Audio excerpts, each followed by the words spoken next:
नमस्कार दोस्तों। आज हम आपके सामने वीडियो के माध्यम से उत्तर प्रदेश कांस्टेबल भर्ती परीक्षा संबंधित उन हिंदी के उन महत्वपूर्ण क्वेश्चनों को लेके आए हैं जिसके प्रारूप के आधार पे आपको जो आपकी परीक्षा फरवरी माह में आयोजित होने वाली है उसके संदर्भ में आपको तैयारी करनी है। आप विश्वास मानिएगा कि एग्ज़ाम का जो पैटर्न होता है, जो एग्ज़ाम का स्टैंडर्ड होता है, उसी के अकॉर्डिंग पेपर का प्रारूप, पेपर का स्टैंडर्ड रखा जाता है। वनडे एग्जाम में पेपर वनडे एग्जाम के अनुसार होगा और जब आप मुख्य परीक्षा की तैयारी करोगे तो फिर उसमें एग्जाम दूसरे हिसाब से होंगे। जैसा कि अगर हम बात करें कि हिंदी की, तो हिंदी कांस्टेबल में हिंदी कांस्टेबल लेवल की होनी चाहिए, होती है। और जब आप डाइट के, यूजीसी की, टीजीटी, पीजीटी की तैयारी करते हो तो फिर आरओ आरओ की करते हो तो फिर वहाँ पे हिंदी का प्रारूप बदलने लगता है। ठीक, तो आई होप आपको ये सेशन निश्चित ही अच्छा लगेगा। एक एक्स्ट्रा मेहनत के साथ आपके साथ उन क्वेश्चनों को संकलित करने का जो हमारी यूपी रेगुलर क्लासेस की टीम ने जो काम किया है, वो आप भी उस टीम की सराहना करोगे। और जब आप क्वेश्चन देखोगे, कह रहा पहला क्वेश्चन है, जैसा कि आप स्क्रीन पे देख रहे हो, भारतीय, हम लोग हर टॉपिक से 2 से 3 क्वेश्चन लेके आए हैं। आपको करना क्या है कि उनका प्रारूप समझना है। आपको ये नहीं समझना कि नहीं आपको आ रहा है या नहीं आ रहा है, उसकी कोई दिक्कत नहीं है, लेकिन आपको उसका प्रारूप समझना है और इसी प्रारूप के आधार पे आपको अपनी तैयारी करना है। कह रहा भारतीय, थोड़ा सा कट गया है, ये भारतीय लिखा है। कह रहा भारतीय संघ की राजकीय भाषा है। अब भारतीय संघ की राजकीय भाषा कौन सी है? देवनागरी लिपि। कौन सी है? देवनागरी लिपि हिंदी है, राजकीय भाषा है। ठीक, अब क्वेश्चन यहाँ से क्या बन जाएंगे कि हिंदी को राजभाषा का दर्जा कब दिया गया? राजकीय भाषा है तो राजभाषा का दर्जा कब दिया गया? तो कब दिया गया? तो 14 सितंबर को 1949 को दिया गया। किस अनुच्छेद के तहत है? तो 343 के तहत है। ऐसे क्वेश्चन, यानी अगर रिपीट करेगा तो यही क्वेश्चन रिपीट कर देगा, और रिलेटेड, इसका मतलब उसने भाषा से क्वेश्चन बनाया है तो बना देगा। दूसरा, हिंदी किस किस भाषा परिवार की है? तो बना देगा भारोपी परिवार की, भारोपी परिवार की। ये हम रिलेटेड क्वेश्चन की बात कर रहे हैं, रिपीट क्वेश्चन यही हो जाएगा। रिलेटेड क्वेश्चन में ये एक क्वेश्चन से 4 क्वेश्चन के आसपास वो घूम रहा है, इसका मतलब कि आगामी परीक्षाओं में वो या तो रिपीट कर देगा या फिर इन क्वेश्चनों को जो हमने रिलेटेड संबंधित बात की है उनकी बात कर देगा। ऐसे हम अगले क्वेश्चन की अगर बात कर रहे हैं आपके सामने, कह रहा है हिंदी भाषा किस लिपि में लिखी जाती है? तो हिंदी भाषा सबको पता है ब्राह्मी लिपि में लिखी जाती है। किस लिपि में? ब्राह्मी। और ब्राह्मी से ही निकली है कौन सी? अपनी देवनागरी लिखी है, निकली है। और यही जब हिंदी भाषा परिवार का, हिंदी भाषा का विकास पढ़ते हो तब आप वहाँ पे बात करते हो कि नहीं देवनागरी निकली, फिर शारदा निकली, फिर द्रविड़ निकली, ऐसे करके निकलती हैं। ठीक, तो याद रखना है। आपसे पूछ देगा गुरुमुखी किसकी है? तो ये सिख वाले में चली जाती है। ठीक है, सौराष्ट्री किसकी है? तो ये ब्राह्मी में आ जाती है, देवनागरी में आ जाती है। तो अब आगे हम लोग बात करें, अगर अगला क्वेश्चन कह रहा है इस देश में हिंदी भाषा को का प्रयोग लिखने और बोलने में किया जाता है। किस देश में? यानी भारत, भारत में तो किया जाता है, उसने भारत तो ऑप्शन दिया नहीं है। अब आपको वो उन देशों को याद करना है, करीब 12 से 13 देश हैं जिनमें हिंदी बोली जाती है। उनमें एक देश कौन सा आ जाता है? तो मॉरिशस। एक देश कौन सा है? मॉरिशस आ जाता है। तो आपको ये दिमाग में ऐसे भारत जो हिंदी का विस्तार है भारत से बाहर, उनके क्वेश्चन तैयार करने हैं। हम रिपीट ये क्वेश्चन इसी के संदर्भ में रिलेटेड क्वेश्चन की बात कर रहे हैं। अगला क्वेश्चन कह रहा वर्णों के, अब इसमें भाषा परिवार खत्म हो गया और हम बात करेंगे वर्णमाला की बात करेंगे। कह रहा वर्णों के समुदाय को क्या कहते हैं? वर्णों का समुदाय। अब यहाँ पे वर्णों का समुदाय, सर्वनाम क्रिया की बात अलग अलग हो जाएगी, चूंकि यहाँ शब्द की बात आ जाएगी। वर्णमाला और अक्षर पे आप कंफ्यूज हो गए। तो वर्णों का समुदाय की बात करें, यानी वर्णों का व्यवस्थित स्वरूप, वर्णों का व्यवस्थित स्वरूप क्या कहलाता है? वर्णमाला कहलाता है। अगला क्वेश्चन, सा यानी वर्णमाला में है तो वो सा का उच्चारण, अर्थात हमें पता होना चाहिए कि वर्णमाला में कितने वर्ण हैं, कितने स्वर हैं, कितने व्यंजन हैं। इन सब व्यंजनों का, इनका उच्चारण स्थान, स्वरों का उच्चारण स्थान, ये सब आपसे पूछ लेगा। तो सा का उच्चारण स्थान कहाँ से होता है? तो जहाँ का चा से होता है। चा का कहाँ से होता है? तालु से होता है। तो इसका बी नंबर हो जाएगा। अगला क्वेश्चन कह रहा है दंत, दंत ध्वनि कौन सी है? तो दंत ध्वनि कौन सी आ जाती है? तो आप बता सकते हो दंती ध्वनि कौन सी है? तो देखो भाई, दंती ध्वनि निम्न में दंत ध्वनि है। दंत ध्वनि तो देखो, का कंठ वाली आ गई, चा तालु वाली आ गई, खा भी कंठ वाली आ जाती है, चा तालु वाली, ला, या रा ला वा। ठीक, इसके लिए फा, तो फा होस्ट हो जाती है। तो सरल, एक शब्द चलता है सरल, और सरल को कहा जाता है एक वर्तस्थ व्यंजन। कौन सा? वर्तस्थ व्यंजन। तो उसमें ला आ जाती है। तो दंती कौन सी है? ला है। आप खागा तो आपको पता ही है। कंठ है, चा आपको पता ही है तालु है, फा आपको पता ही है ओष्ठ है, पा फा बा, ला इसके बाद वाले कौन, सा रा ला ता वाला भी दंती में आ जाता है, उसी क्रम में ये लिखा जाता है। अगला क्वेश्चन, यार अलावा किस प्रकार के हैं, तो यार अलावा किस प्रकार के हैं, यार अलावा अंतस्थ व्यंजन है। कैसे हैं, अंतस्थ।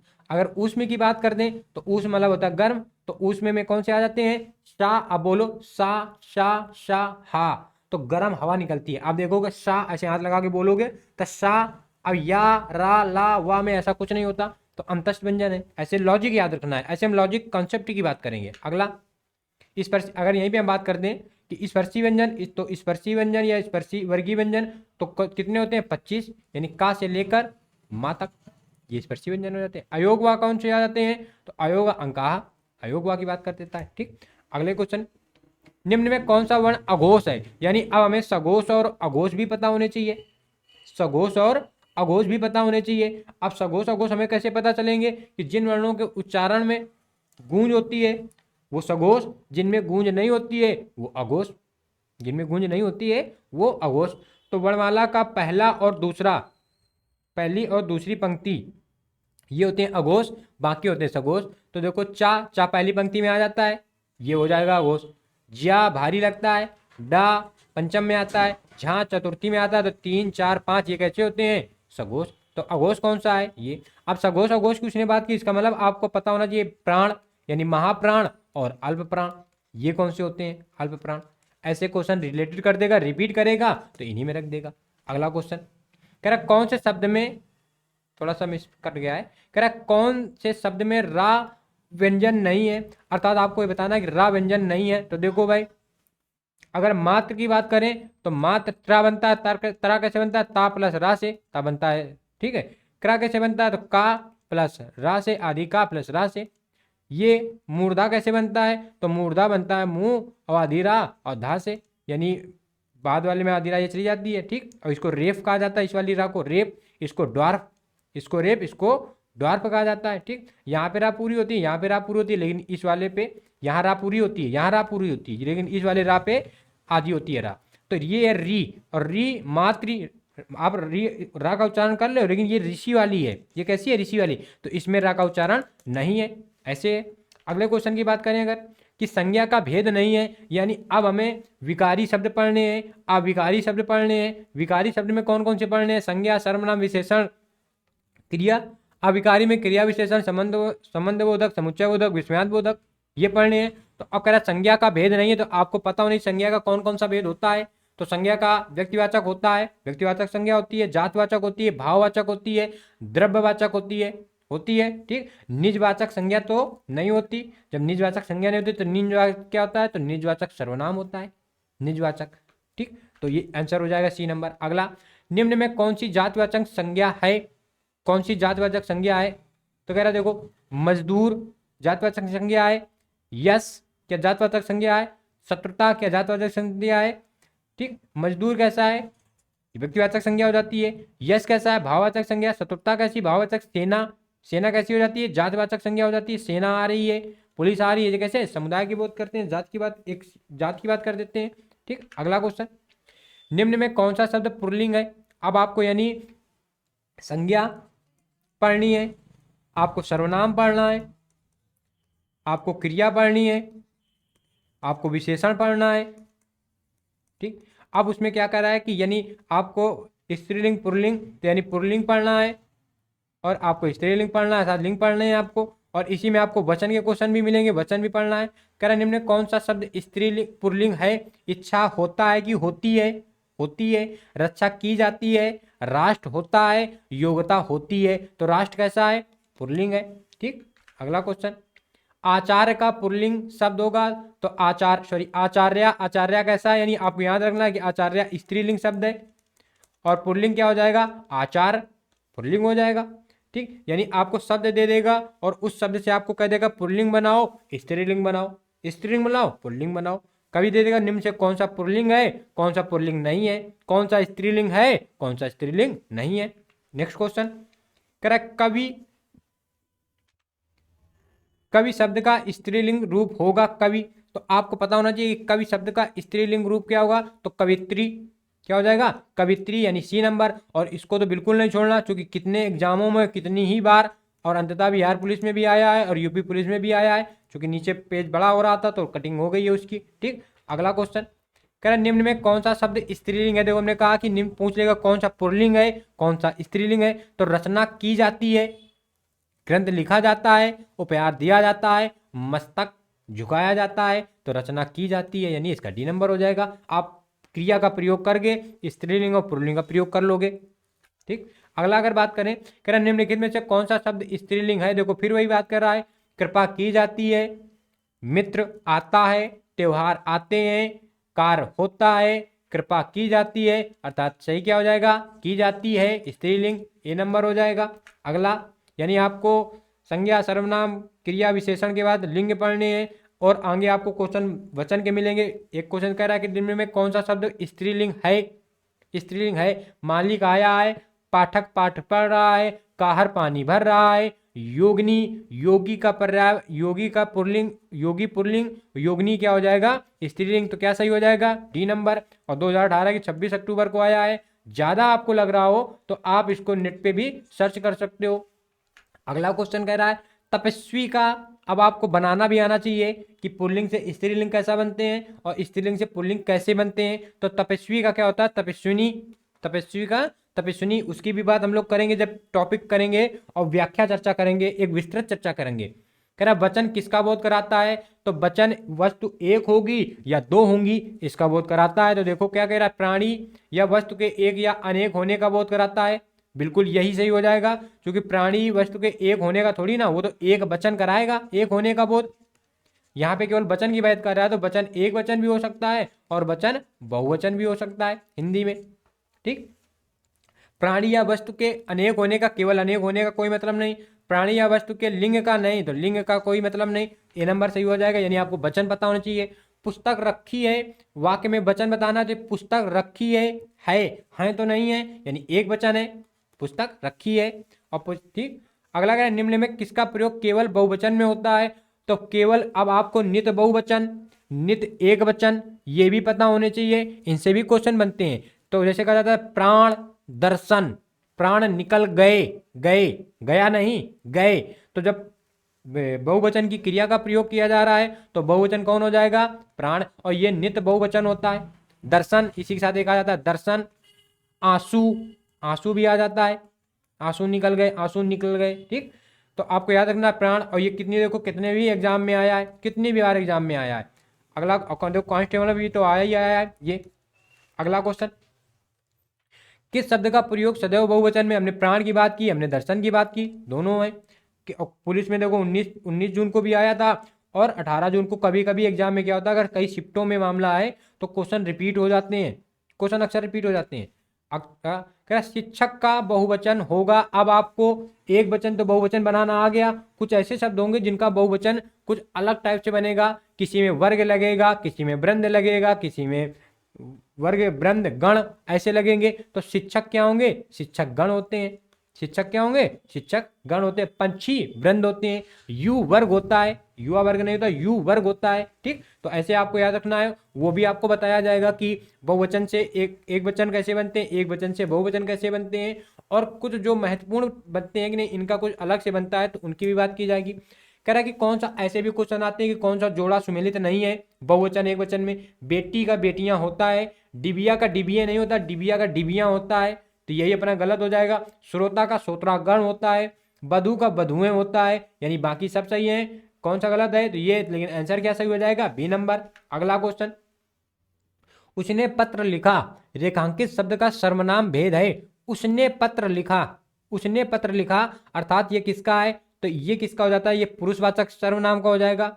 किसने लिखा है, उसने लिखा है, ये पुरुषवाचक सर्वनाम का आ जाएगा। ठीक, पुरुषवाचक सर्वनाम। अब हमें सर्वनाम पढ़ने हैं, और सर्वनाम में पुरुषवाचक सर्वनाम और फिर पुरुषवाचक के 3 भेद आ जाते हैं, उत्तम पुरुष, अन्य पुरुष, मध्यम पुरुष। ऐसे भी करता तो उसने कौन सा, तो ये अन्य पुरुष में चला जाएगा। ऐसे भी क्वेश्चन बनते हैं। अगला क्वेश्चन, कर पुरुषवाचक सर्वनाम के कितने भेद होते हैं, तो पुरुषवाचक सर्वनाम के 3 भेद, जैसे हमने बात की, उत्तम पुरुष, मध्यम पुरुष, अन्य पुरुष, 3 भेद होते हैं, तीनों की बात कर देगा वो, उनकी व्याख्या पता होनी चाहिए कौन किस में आता है। क्या आप घर भी जाएंगे, वाक्य में रेखांकित शब्द है आप घर जाएंगे, हम आपसे कह रहे हैं कि क्या आप घर जाएंगे, तो ये आप क्या है, ये सर्वनाम है। ये कैसा है, सर्वनाम है। और ये कैसा सर्वनाम है, ये मध्यम पुरुष का सर्वनाम आ जाता है। ऐसे क्वेश्चन बनते हैं, ठीक है। यानी संज्ञा सर्वनाम विस्तार से पढ़ना है, अच्छा पढ़ना है। ये मेरी पतंग है, ये मेरी पतंग है, यानी हम आपसे कह रहे हैं कि ये मेरी पतंग है, ये मेरी चीज है, यानी हम निश्चित है ना कि ये मेरी ही है, तो निश्चयवाचक सर्वनाम। कौन सा, निश्चयवाचक सर्वनाम आ जाता है। अगला क्वेश्चन कह रहा निम्न में सर्वनाम है, घर क्या है, स्थान का नाम है, पहाड़ क्या है, एक पहाड़ है, नदी क्या है, आप, इसमें क्या है, आप कैसा है, ये मध्यम पुरुष कहा जाता है आप। और आपको दो में रख लिया जाता है, कहीं कहीं आपको अन्य पुरुष का प्रयोग करता है, कहीं कहीं मध्यम पुरुष का। तो जैसे ही क्वेश्चन आते हैं उनकी व्याख्या की जाती है, और जब आप सर्वनाम विस्तार पढ़ते हो तो वहां इसकी व्याख्या आपको बताई जाएगी। अगला क्वेश्चन कह रहा निम्न में किस वाक्य में सर्वनाम का प्रयोग हुआ है, आज बरसात होगी, कोई नहीं प्रयोग हुआ। मैं कल दिल्ली जा रहा हूं, अर्थात इसमें क्या सर्वनाम का प्रयोग है, मैं। और मैं कैसा सर्वनाम है, तो उत्तम पुरुष का सर्वनाम है। अगला निम्नलिखित में सर्वनाम है, सर्वनाम कौन है, सभा तो है नहीं, हिमालय भी नहीं है, मनुष्य भी नहीं है, मनुष्य भी नहीं है, कौन, यह है वह जहां तहां, ये कैसे सर्वनाम है। तो आपको पता होना चाहिए सर्वनाम गेरा सर्वनाम होते हैं, उन सबकी गेरा की चर्चा की जाएगी जब आपको विस्तार पढ़ाया जाएगा। आज हम केवल उन क्वेश्चनों को लेके आए हैं जो पिछले वर्षों में 2006, 2009, 2013, 2017, 18, 19 में केवल कांस्टेबल भर्ती परीक्षा में पूछे गए हैं। कह रहा जो शब्द संज्ञा की विशेषता बताते हैं, यानी वो क्या कहलाते हैं, विशेषण। अब आपको विशेषण पता होने चाहिए कि कितने होते हैं, तो 4 प्रकार के, वो सारे चारों प्रकार के, संख्यावाची, गुणवाची, निश्चयवाची, ऐसे करके आपको सारे पढ़ने हैं, ठीक। अगला क्वेश्चन कह रहा विशेषण के मुख्यतः कितने भेद होते हैं, तो 4 भेद होते हैं। कितने भेद हैं, 4 भेद है, चारों को व्याख्या पढ़ना है, और उन चारों से कभी कभी निकाल को आपके दे देगा कि निम्न में से कौन सा विशेषण है, कौन सा विशेषण है। अगला क्वेश्चन जैसे आप देख रहे हो, कर्म के आधार पर क्रिया के दो कितने भेद होते हैं, तो जैसा कि आपको पता है 2 भेद होते हैं, एक कौन सा सकर्मक क्रिया और एक कौन सा अकर्मक क्रिया। कभी कभी आपको एक वाक्य दे देगा और उस वाक्य में आपसे कहेगा कि इसमें कौन सी क्रिया है, सकर्मक क्रिया है या अकर्मक क्रिया है, और यहां से ऐसे क्वेश्चन उसने बनाए हैं। अगला क्वेश्चन, शिक्षक ने पाठ पढ़ाया, किस कारक का बोध, यानी आपको परिसर्ग चिन्ह, कारक चिन्ह, इनको भी पता होना चाहिए। शिक्षक ने तो कर्ता ने कौन सा कारक, कर्ता कारक, कर्ता कारक, ठीक। अब आपको पूरे 8 के 8 कारक के कारक चिन्ह पता होने चाहिए। उनमें जो और भी होता है, कुछ एग्जाम्पल अलग से होते हैं, उनकी भी चर्चा की जाएगी जब आपको विस्तार बताया जाएगा। आप केवल इस वीडियो में इतना जानिए कि नहीं क्वेश्चन किस टाइप के बनते हैं और किन किन टॉपिकों से कैसे कैसे क्वेश्चन बना सकता है। अगला क्वेश्चन अगर बात करें कि ने किस कारक का है, तो कर्ता ने, अभी हमने बात की कर्ता, यानी सबके कारक चिन्ह आपको पता होने चाहिए। यह ताले की चाबी है, अर्थात यह ताले के लिए चाबी है, ताले के लिए चाबी है। तो ताले के लिए चाबी की बात कौन करता है, तो आप देख लोगे, कर्ता ने कर्म को करण से द्वारा संप्रदान के लिए, तो कौन सा कारक हो जाएगा, संप्रदान कारक हो जाएगा। अर्थात अगला, निम्नलिखित वाक्यों में संबंध कारक वाले वाक्यों को पहचान करिए। संबंध कह रहा राम खाना खाता है, कोई संबंधी नहीं है।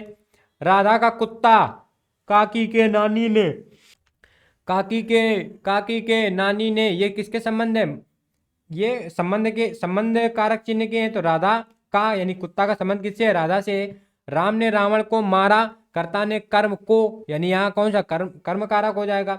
माँ अपने बच्चे को दूध मारती है, तो ये यहाँ कौन सा हो जाता है, बच्चे को, तो यानी कर्म कारक हो जाएगा। संबंध किसमें है, तो बी नंबर में। अगला क्वेश्चन, भूतकाल के कितने भेद होते हैं, तो भूतकाल के 6 भेद होते हैं। पूर्ण भूतकाल, आसन्न भूतकाल, संभाव भूतकाल, संदिग्ध भूतकाल, हेतु हेतु मदभूत, अपूर्ण भूतकाल, ऐसे करके भूतकाल के भेद। अर्थात आपसे काल के भी क्वेश्चन बना रहा है, और भूत के जब उसने बनाया तो वर्तमान काल के भी पूछेगा, भूत का उसने पूछ ही लिया है, भविष्य का भी पूछ लेगा, और आपको एक वाक्य दे देगा और आपसे पूछेगा निम्न से कौन सा काल है, वर्तमान काल का है, तो वर्तमान में कौन सा काल है, संदिग्ध का है, संभाव का है, किसका है, तो आपको याद रखना है। अगला क्वेश्चन, निम्नलिखित में से क्या काल कहलाता है, काल की उसने परिभाषा पूछी है कि क्रिया के घटित होने का समय ये काल कहलाता है, क्रिया का समान रूप ये काल कहलाता है, क्रिया का मूल रूप ये काल कहलाता है, या क्रिया का पूर्ण रूप ये रूप काल कहलाता है। तो याद रखना क्रिया के घटित होने का समय ही काल कहलाता है। अगला क्वेश्चन, क्या लड़के ने पुस्तक पढ़ी, लड़के ने पुस्तक पढ़ी। वाक्य का काल है तो हमने जैसे कहा कि ये सामान्य वर्तमान है, लड़के ने पुस्तक पढ़ ली, कोई बात नहीं है, सामान्य सी बात है, तो सामान्य वर्तमान काल है। ठीक, ऐसे अब पूर्ण वर्तमान काल, संदिग्ध वर्तमान काल, संभाव वर्तमान काल, इनके भी ऐसे क्वेश्चन बनाता है। अगला क्वेश्चन, वाच्य के प्रकार, तो वाच्य 3 प्रकार के, कर्तवाच्य, कर्मवाच्य और भाववाच्य। इन सबके उदाहरण से निश्चित ही क्वेश्चन पूछता है। और देखो आप दोनों में 19 जून को भी उसने पूछा है और 26 अक्टूबर को भी उसने उसी पूछा 2018 में, तो वाच्य से भी क्वेश्चन बनाएगा। कर्म वाच्य में प्रधानता होती है तो कर्म की प्रधानता होती है, किसकी प्रधानता होगी? कर्म की प्रधानता होगी। हम जब विस्तार की बात करेंगे, जब टॉपिक को आपको एक एक टॉपिक क्लियर करा रहे होंगे, तब प्रत्येक टॉपिक से कम 80 से 90 या 100 क्वेश्चन देंगे। वो चाहे वाच्य हो, वो काल हो, वो कारक हो, वो विराम हो, सबसे क्वेश्चन मिलेंगे। अगला क्वेश्चन, जिन शब्दों में लिंग वचन कारक आदि के कारण कोई परिवर्तन नहीं पड़ता वो क्या कहलाते हैं? वो कहलाते हैं अविकारी। और अविकारी क्या होते हैं? अवयव। अविकारी क्या होते हैं? अवयव कहलाते हैं। अगला क्वेश्चन, तो आपको अवयव पढ़ना है, अविकारी पढ़ना। अविकारी में कौन कौन पढ़ लेने हैं? तो क्रिया विशेषण, समुच्चय बोधक, संबंध बोधक और विस्मयाद बोधक, ऐसे आपसे क्वेश्चन बना देगा। अगला, वह काम नहीं करता वाक्य का अवयव है, काम नहीं करता, कुछ भी हो जाएगा, नहीं में कोई परिवर्तन ना आएगा, नहीं में कोई परिवर्तन नहीं आता है, तो आपको याद रखना जिसमें कोई परिवर्तन नहीं आता, जिसका बहुवचन नहीं बनाया जाता, वो क्या होता है? अवयव होता है। अगला क्वेश्चन, निम्न में अवयव है, अवयव कौन सा है? अविकारी। अविकारी हमने कहा था कि अविकारी विस्मयाद बोधक होता है अविकारी, तो इसमें आ आपको समझ में आ रहा, आ, वाह, अरे, ये सब कैसे शब्द होते हैं? तो ये अविकारी शब्द होते हैं। ठीक, अगला क्वेश्चन, क्या संस्कृत भाषा से हिंदी में बिना परिवर्तन के प्रयुक्त होने वाले शब्द क्या कहलाते हैं? तो वो तत्सम कहलाते हैं। अर्थात आपको तत्सम शब्द पता करने हैं, आपको दे देगा, तद्भव आपको दे देगा, देशज विशेषज आपको दे देगा, संकर शब्द आपको दे देगा और कह देगा बताओ कौन से शब्द है इसमें। अरबी फारसी भाषा के कुछ शब्द दे देगा, उनके वो बताना पड़ता है। अगला क्वेश्चन, तत्सम शब्द बताना, यानी संस्कृत वाले शब्द बताना है, तो निंद्रा तत्सम है, इसका तद्भव क्या हो जाता है? नींद। कान, कान क्या तद्भव इसका? कर्ण। बंदर का वानर, मोर का मयूर, यानी ये जो हम लिख रहे हैं ये है तत्सम, और यहाँ पे ऑलरेडी तत्सम लिखा है, तो इसका आंसर क्या हो जाएगा? ए नंबर। आपको तद्भव तत्सम भी पता होने चाहिए। अगला क्वेश्चन, उवापो, पर्यायवाची की बात कर रहा है। उवापो, उवापो क्या होता है? दिमाग में जैसे यही डेट की बात कर लें कि 11 फरवरी डेट है कि नहीं है, दिमाग में एक असमंजस की कहानी है, असमंजस की स्थिति है, ये क्या है? उहापो है। तो आपको ऐसे याद रखना है, उहापो यानी असमंजस की बात कर रहा है। और बात कर ले उत्कंठा, उत्कंठा का मतलब होता है लालसा, इच्छा, तो क्या हो जाएगा? लालसा की बात कर रहा है, तो आपको पर्यायवाची की बात कराएंगे और वहां कुछ लॉजिक भी बताए जाएंगे। पर्यायवाची में कैसे लॉजिक बताए जाएंगे? जैसे हम आपसे करते हैं कि एक होता है मुरारी। अब आप मुरारी किसका पर्याय है? तो आपको याद करना है कि मुर नाम का एक राक्षस था, और मुर नाम के राक्षस को किसने मारा था? तो भगवान श्री कृष्ण ने मारा था। किसने मारा था? कृष्ण भगवान ने मारा था। तो मुर के क्या हो गया? ये दुश्मन। अरी क्या होता? दुश्मन। तो बन गया क्या? मुरारी।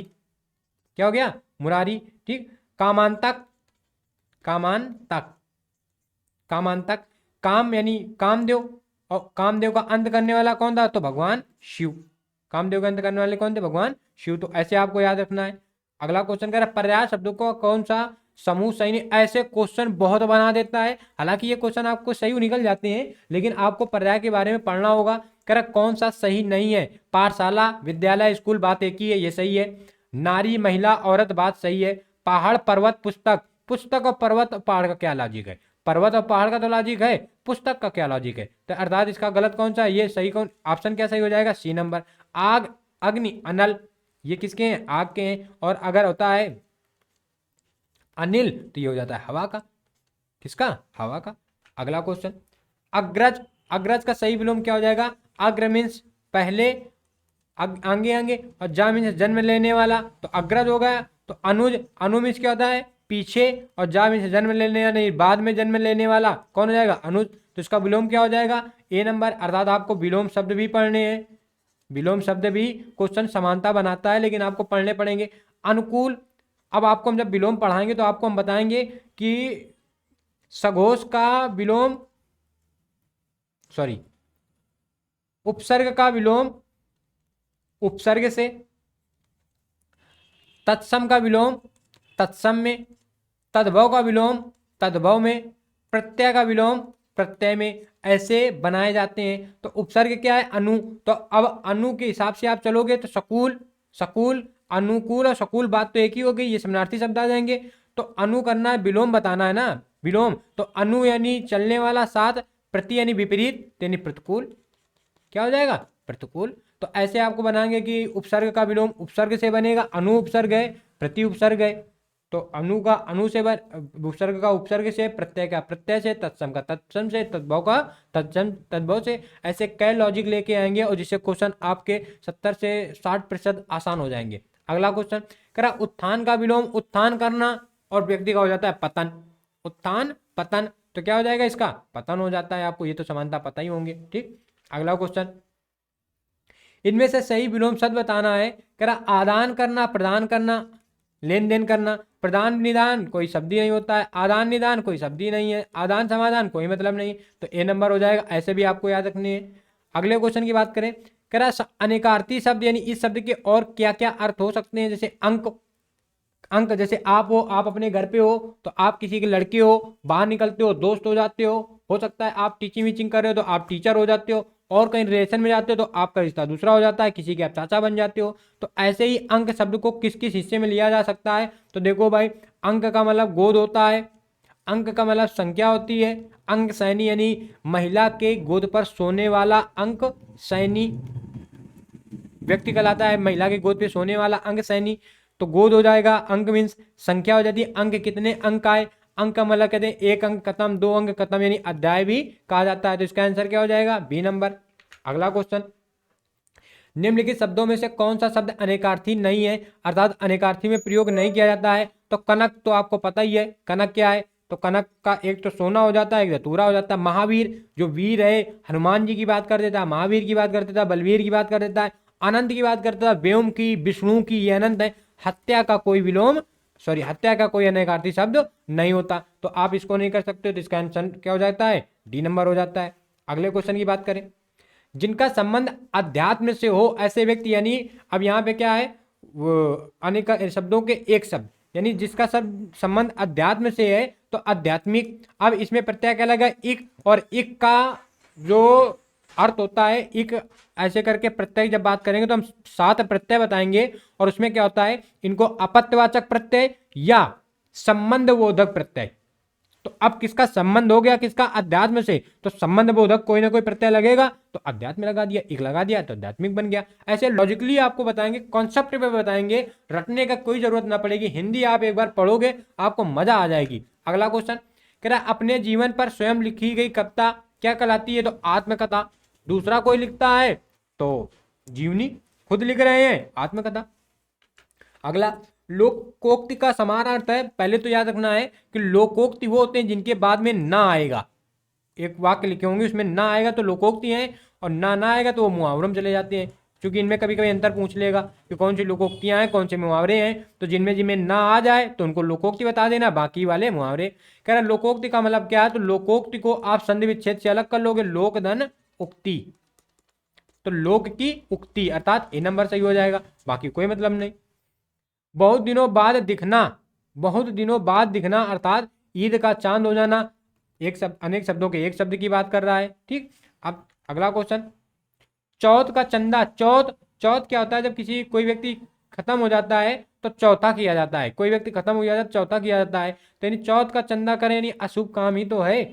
कैसा काम है? अशुभ काम। तो किसी के लिए अशुभ होना, चौथ का चंदा होना, चौथ का चंदा हो जाना। और जब किसी के यहाँ ऐसी कोई बातें होती है तो वहां से कोई लेन देन नहीं किया जाता। समानता आप अपने घर परिवार में समझते होगे इस बात को। अगला क्वेश्चन, काला अक्षर भैंस बराबर, यानी पढ़ा लिखा ना होना।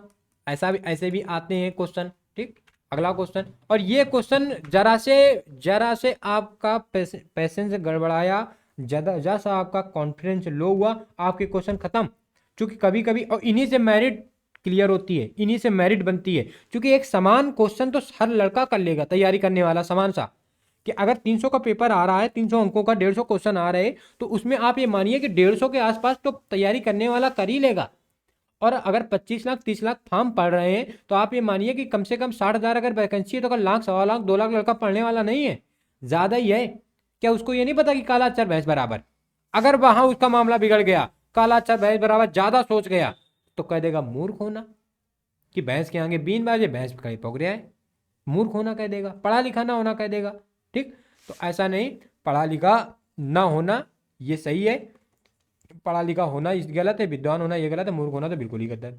अगला क्वेश्चन, कहाँ राजा भोज कहाँ गंगू तेली, यानी किसी बहुत बड़ी चीज की तुलना किसी छोटी चीज यानी विशेष चीज की तुलना समान चीज से करना, अर्थात ए नंबर। कहते ना कहाँ वो और कहाँ ई, ऐसे कहा जाता है ना, तो कहाँ राजा भोज कहाँ गंगू तेली, ऐसे क्वेश्चन वो बना देगा। अगला क्वेश्चन कह रहा अन्न और अन्न यानी इन्हें समशुद्ध भिन्नार्थक शब्द कहा जाता है। इस अन्न का मतलब होता है अनाज और इसका मतलब होता है दूसरा, ये तो हम लोग कहते हैं अन्न पुरुष, अन्न लोग, अन्न। ठीक है, तो ये क्या हो जाता है अन्न, अन्न यानी अनाज दूसरा, इसी से अन्न से बन जाता है अन्योदरा और अन्योदर, अन्योदर। अन्न मतलब दूसरा, उदर मीन्स गर्भ, दूसरे के गर्भ से पैदा यानी सौतेला, अन्योदरा यानी अकारांत तो सौतेली, और अन्योदर यानी सौतेला। ये किसके लिए? बहन के लिए। ये किसके लिए? भाई के लिए। यानी सौतेला बहन, सौतेली बहन अन्योदरा, सौतेला भाई अन्योदर, दूसरे के उधर से। सहोदर, सहोदरा। बड़ा अकारांत तो स्त्रीलिंग, अकारांत छोटा अकारांत यानी पुल्लिंग। जैसे अंकित शब्द होता है, अंकित पुल्लिंग है, अंकिता अकारांत आ गया स्त्रीलिंग हो गया। पर्वत, पर्वत छोटा, पार्वती बड़ी यानी इकारांत, इकारांत आ गया, क्या हो जाता है? पुल्लिंग हो जाता है। यानी जहां छोटा आ ई अकारांत इकारांत उकारांत छोटे वाले हैं तो वहां पुल्लिंग, और जहां अकारांत इकारांत उकारांत बड़े वाले हैं तो वहां पे स्त्रीलिंग। ऐसे हम लोग बात करेंगे। अगला क्वेश्चन कह रहा अली और अली, जैसे हमने बात की अली बड़ी ई आई तो बड़ी यानी स्त्रीलिंग, बड़ी यानी स्त्रीलिंग, तो बाद में स्त्रीलिंग आएगा तो आप देख लो। आप ये भौरा वाला तो खत्म, कली वाला बचा, सखी वाला बचा, ये सखी वाला जब अब देख लो। पहले वाले अली का मतलब होता है भौरा, पहले वाले अली का मतलब होता है भौरा, और दूसरे वाले अली का मतलब होता है सखी।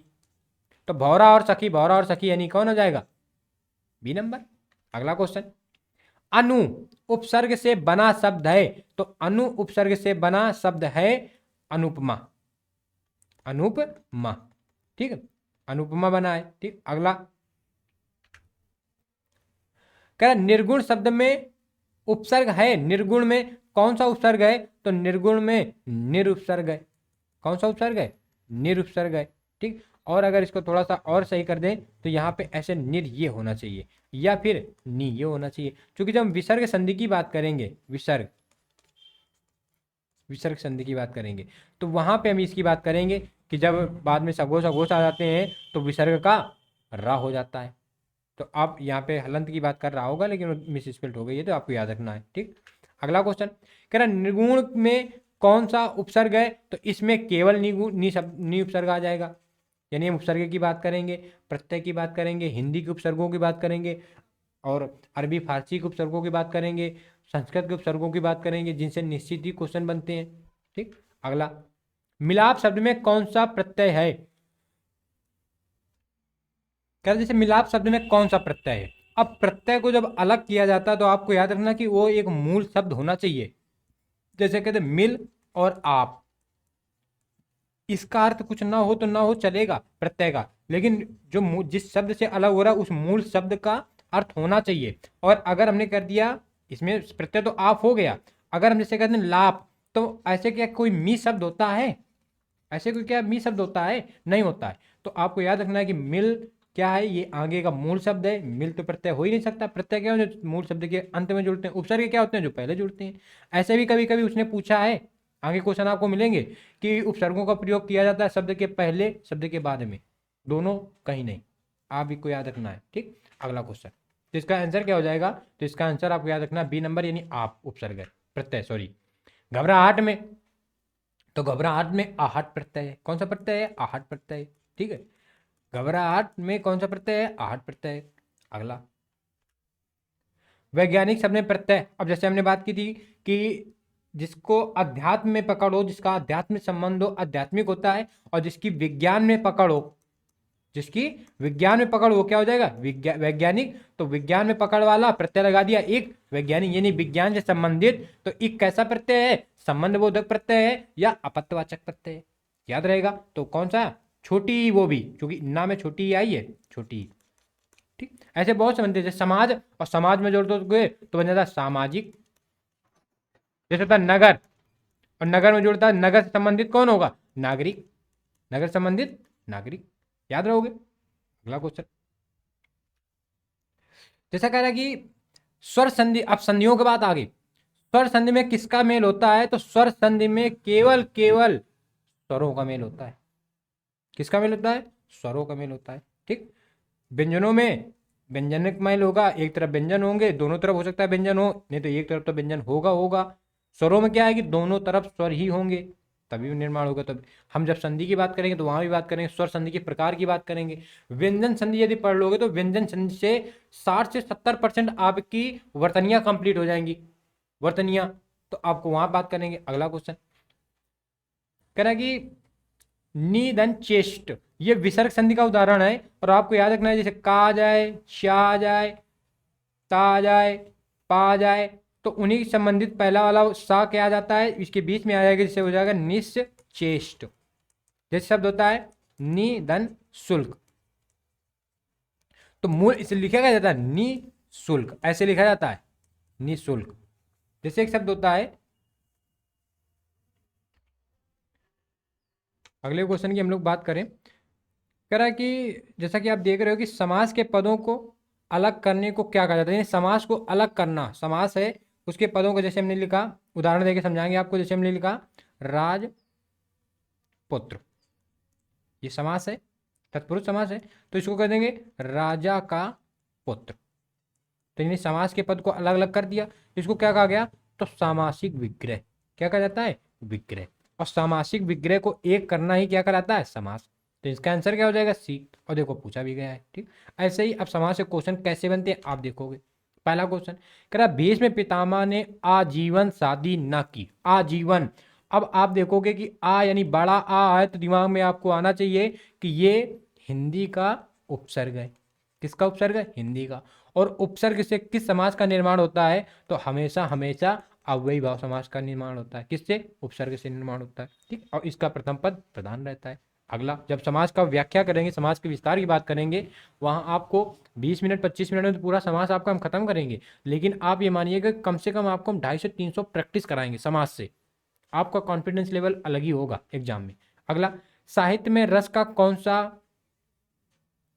रस का अर्थ क्या होता है, साहित्य में रस का अर्थ क्या होता है, तो साहित्य में रस का अर्थ होता है कि साहित्य से मिलने वाला आनंद। जब आप आनंद गाना सुनते हो, जो भी नौटियाल के सुनो और अरिजीत सिंह के सुनो, तो एकदम खो जाते हो, आपका एकदम मन एकदम, हो सकता है इनमें कुछ को भोजपुरी भी पसंद हो, हरियाणवी भी पसंद हो, तो आप एकदम मस्त हो जाते हो, आनंदित हो जाते हो, तो आनंद भूति होना रस। अब रस से क्वेश्चन कैसे बनाएगा कि हास रस का स्थायी भाव क्या है, तो हास रस का स्थायी भाव है हास, यानी उसने जब हास का पूछ रखा है तो इसके बाद जो 9 है इनके स्थायी भाव वो पूछ लेगा कि ना पूछ लेगा, बिल्कुल पूछ लेगा। ठीक, अगला कह रहा, दामनी दमक रही घन माही, खल के प्रति जथा थिर नाही।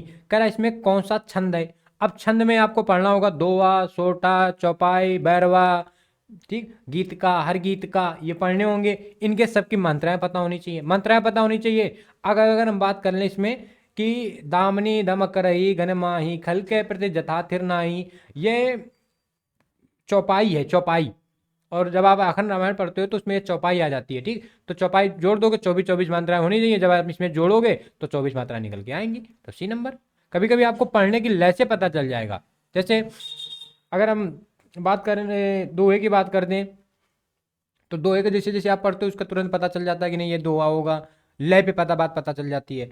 अगला क्वेश्चन कह रहा, दोहा छंद में कितने चरण होते हैं, तो 4 चरण होते हैं। कितने चरण होते हैं, 4 चरण होते हैं। प्रत्येक में मात्राओं का क्या लॉजिक होता है, इसका विपरीत सोठा क्या होता है, सोठा का क्या लॉजिक होता है, इसकी विस्तृत चर्चा हम लोग जब रस छंद पढ़ेंगे तो वहां बात करेंगे, छंद पढ़ेंगे। अगला, भाषा में शब्द और अर्थ की दृष्टि से सौंदर्य उत्पन्न करता है, कौन उत्पन्न करता है, अलंकार। कौन उत्पन्न करेगा? अलंकार उत्पन्न करेगा भाषा में। आप एक समान से शब्दों का प्रयोग करो, इसके बाद एक आप उपमा वाले शब्दों का प्रयोग करो, अलंकार वाले शब्दों का प्रयोग करो, तो उसकी बात ही अलग होती है, उस भाषा की बात अलग होती है। तो अलंकार करेगा। अब अलंकार में क्या कर देगा कि वर्णों की एक से अधिक बार आवृत्ति, तो वर्णों के आधार पे आवृत्ति बार बार हो रही है तो अनुप्रास अलंकार। अब हम अनुप्रास के 5 प्रकार की बात करेंगे कि किसमें कि 2 बार होगी वर्णों की, किसमें 2 से अधिक बार होगी, किसमें शब्द की आवृत्ति आ जाएगी, ऐसे बात करेंगे। रूपक, रूपक में बिल्कुल वही जैसे कह दिया जाए कि भगवान श्री कृष्ण कहते हैं कि चंद्रा मोई मैया मोई चंद्र खिलौना चाहिए, यानी चांद, चांद ही खिलौने के रूप में चाहिए। और समानता आप क्या कहते हो कि आपका मुखड़ा चांद जैसा है, आपका मुखड़ा चांद जैसा, यानी यहाँ पे हमने उपमा की बात कर दी। श्लेष क्या होता है? अर्थ, शब्द एक है, अर्थ अनेक की बात कर देगा। एक शब्द है, उसके अर्थ अनेक निकल जाएंगे, वहां श्लेष। जैसे सुमिरन को खोजत फिरत कभी व्यभिचारी चोर। सुमिरन, सुमिरन क्या है? सुमिरन कभी व्यभिचारी, कभी व्यभिचारी चोर। किसको खोज रहे? सुमिरन को, सुमिरन, सुमिरन को। सुमिरन कभी क्या खोजेगा? अच्छा शब्द। व्यभिचारी क्या खोजेगा? अच्छी स्त्री, सुंदर स्त्री। चोर क्या खोजेगा? खजाना, सोना। तो इसके अर्थ अलग निकल जाए, शब्द एक है। ऐसे श्लेष में हम बात करेंगे। अगला व्याख्या बात करेंगे, और कम से कम आपके सामने अलंकारों में 43 से 45 अलंकारों की बात करेंगे। बिन पग चलें, बिन सुन काना, बिन कर कर्म करें विधि नाना। कौन सा अलंकार? विभावना अलंकार। आपसे कह देगा कि वो चीज है नहीं फिर भी आप कर रहे हो, विभावना। विशेषोक्त अलंकार क्या? कि मेरे नैना सावन भादों फिर भी मेरा मन प्यासा, यानी आंखों में तो सावन भादों यानी पानी है फिर भी मन प्यासा है, यानी काम, वो चीज है लेकिन काम नहीं हो पा रहा है, विशेषोक्त अलंकार। ऐसे आपके सामने 43 से 45 अलंकारों की बात करेंगे, हर के उदाहरणों की बात करेंगे, आपको पढ़ने में मजा आएगी। इसमें बात करें कि अज्ञेय जी को किस कृति पर ज्ञानपीठ पुरस्कार मिला, तो कितनी नावों में कितनी बार, कितनी नावों में कितनी बार, और 1978 में मिला। तो यानी ज्ञानपीठ की पुरस्कार की बात करेंगे, साहित्य पुरस्कार की बात करेंगे, और जो छोटे बड़े पुरस्कार होंगे उनकी बात करेंगे। अगला, कामायनी महाकाव्य के रचयिता कौन है? तो कामायनी आपको लगभग पता कितनी बार आया है ये क्वेश्चन, कितनी, और आपको कम से कम हम आप 15 से 20 रचनाकारों की बात करेंगे, रचयिताओं की बात करेंगे, इनकी प्रमुख प्रमुख पुस्तकों की बात करेंगे, और निश्चित ही इन्हीं 15 से 20 में क्वेश्चन टकरा जाएंगे, ये आप विश्वास मानिएगा। किसकी है? तो जयशंकर की। जयशंकर की कौन सी है? आंसू है। ऐसे हम बात करेंगे, ठीक। और अगर हम बात करें कि महादेवी वर्मा को ज्ञानपीठ पुरस्कार कब मिला, तो देखो उनको 78 में मिला। इनको कब ज्ञानपीठ मिल रहा है? तो इनको मिल जाएगा 82 में, और किसमें? यामा में। किसमें मिल जाएगा? यामा में। तो हम यानी पुरस्कारों की बात करेंगे, हिंदी से संबंधित जो पुरस्कार चलते हैं। अगला क्वेश्चन, राष्ट्र की, अब इसमें भरना है, ये तो आपके विचारणीय क्वेश्चन होंगे, ये तभी कर पाओगे जब आप प्रैक्टिस करोगे। इसको कराने के लिए कोई टीचर कितना भी जोर लगा ले, ये आप सीख नहीं पाओगे। ये कब सीख पाओगे? ये स्वतः ही सीख पाओगे। जैसे अब वो आपके विचार क्या हैं, आप सोचता कैसे हो, आपकी शब्दावली क्या है, उन सब बातों पे निर्भर करेगा। कर राष्ट्र की प्रगति, हम सीधे जोड़े दे रहे, राष्ट्र की प्रगति में ही देशवासियों की उन्नति है। जब राष्ट्र प्रगति करेगा तभी देशवासी उन्नत करेंगे। तो कौन सा सही हो जाएगा? सी नंबर सही हो जाएगा। अगला, रिक्त स्थानों की पूर्ति के लिए सबसे उपयुक्त विकल्प, मुझे बच्चे के स्वास्थ्य की क्या है? चिंता। शंका तो होगी ना, ग्लानि तो होगी ना, लज्जा तो होगी ना, क्या होगी? चिंता ही तो है, फिक्र तो है, ए नंबर। अगला क्वेश्चन, पैसेज की देखो बात कर रहा है। पैसेज में क्या कह रहा है कि पैसेज पूरा पढ़ना है, आपको पढ़ लेना, हम पढ़ के थोड़ा सुना दें। प्राचीन काल में नारी का स्थान समाज में अग्रण था, बिल्कुल था, लेकिन ये किस प्राचीन काल की बात कर रहा है पता नहीं है, या पैसेज की ही बात होगी तो बात पता नहीं क्या बात है। लेकिन मौर्य काल में भी नारियों की जो दशा थी वो दयनीय रही है, और गुप्त काल में भी नारियों की दशा दयनीय रही है। तो ये किस प्राचीन काल में बात कर रहा है? मध्यकाल में तो दशा इनकी दयनीय रही है। मध्यकाल में जब अरबों का आक्रमण हुआ है, अरबों का और मुसलमानों का आक्रमण हुआ है, ठीक। आधुनिक भारत की बात कर लेंगे तो इसमें दयनीय तो रही है, क्योंकि जब राजा राम मोहन राय की बात करते हैं हम लोग, राजा राम मोहन राय की बात करते हैं तो सती प्रथा का अंत करा रहे राजा राम मोहन राय। तो ये पता नहीं किस प्राचीन काल की बात कर रहा है, हो सकता है ये तब की बात कर रहा हो जब मानव इस धरती में आया ही ना हो, पता नहीं। कह रहा प्राचीन काल में नारी का स्थान समाज में अग्रणी रहा था। ऐसा कहा जाता था कि नारी की पूजा होती है वहां देवताओं का निवास होता है। मध्यकाल के काल से नारी का पतन शुरू हो गया, मध्यकाल से नहीं, नारी की दयनीय दशा आप जब इतिहास पढ़ो, निष्पक्ष आप जब इतिहास पढ़ोगे तो आपको ऐसा जानने को मिलेगा। कह रहा मध्यकाल से नारी की दशा, नारी का पतन शुरू हो गया। मध्यकाल तक तो नारी दासी या गुलाम बन गई, चार दीवार में कैद हो गई। किंतु 19वीं शताब्दी में देखो, हमने कहा राजा राम मोहन राय का, राजा राम मोहन राय, स्वामी विवेकानंद, दयानंद सरस्वती आदि समाज सुधारकों ने, और दयानंद सरस्वती का कथन याद रखना है, वेदों की ओर लौटो। और अच्छा शासन स्थापित करना स्वशासन स्थापित करना नहीं है, ये दयानंद सरस्वती ने कहा था कि अगर आप अच्छा शासन चाह रहे हो और उसमें आप स्वशासन स्थापित कर रहे हो, अपना शासन स्थापित कर रहे हो, तो ये गलत बात है। ऐसे आपको इनके याद रखने हैं। कह रहा आज आधुनिक नारी ने जमीन से लेकर आसमान में अपना कब्जा जमाया है। नारी तो नारायणी उक्ति को सिद्ध कर दिया है। वास्तव में देखा जाए तो नर और नारी एक रथ के दो पहिए हैं। रथ को सुयोग ढंग से चलाने के लिए दोनों में संतुलन चाहिए। शिक्षित नारी परिवार की उद्धारक है। प्रत्येक घर में नारी का सम्मान होना चाहिए। समाज में नारी की प्रचलित कुप्रथाओं का त्याग होना चाहिए। ऐसे करके पूरा पैसेज है और आपसे फिर क्या कराएगा, क्वेश्चन करा देगा। तो इसके भी क्वेश्चन कभी कभी तो पैसेज आसान हो जाता है तो छांटने में आसानी पड़ जाती है, और कभी कभी एक आध क्वेश्चन इधर उधर चला जाता है, मैट उन्हीं से क्लियर हो जाती है। कटाव का जो क्राइटेरिया रहेगा, आप अगर तैयारी कर रहे हो तो कटाव का जो क्राइटेरिया रहता है वो उन्हीं क्वेश्चनों में जाता है जो ज़्यादा सरल होते हैं, क्योंकि वही जल्दबाजी में गलत हो जाते हैं।